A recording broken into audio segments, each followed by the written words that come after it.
stance where you have 50% of the weight on the front, 50% of the weight on the back foot. And then you're gonna go into a range where your hip is able to flex, and you're just gonna bounce through that range. It's gonna look like this. So you're not trying to control it, you're just literally trying to drop and bounce out of the bottom position without fully standing up. When I say hip flexion, you wanna make sure that your hip is actually flexing to go into the bottom and bounce out. You don't want to be rounding your hip underneath. If that's happening, we're not gonna load the right tissues. So stay a little bit higher if that's the case, and work only in the range that your hip is able to flex. Don't go so far down and start to round underneath. So you'll see that in this range, I have my hip roughly over the back knee, and then the front knee doesn't go too far forward of the heel. So that's the 50-50 weight. Level 2 would be slightly closer together split stance, and I'm gonna put most of my weight over the front foot. So about 90% of my weight is on the front foot, 10% is on the back.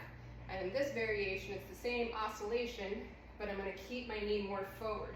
So I put my weight on it first, and then I bounce up and down with my weight mainly over that front foot.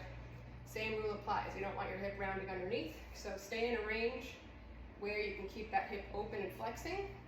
You can go all the way down, just drop and bounce out. You can also do this with a step. You would elevate the front foot, which would let you get deeper into that front hip range. Start with a slightly longer stance where you can keep your hip roughly over that back knee. And then this knee is not going to go too far forward up that front heel. You don't want to be too long where that back quad is being stretched and it's burning up too much. You want to position yourself where you have your torso roughly over that back knee when you're in the bottom. And level 2 would be where your stance is slightly closer together. You're going to put most of your weight over that front foot to start. So this back foot doesn't have much weight at all, it just props up on the ball of the big toe. And then you stay here to oscillate up and down.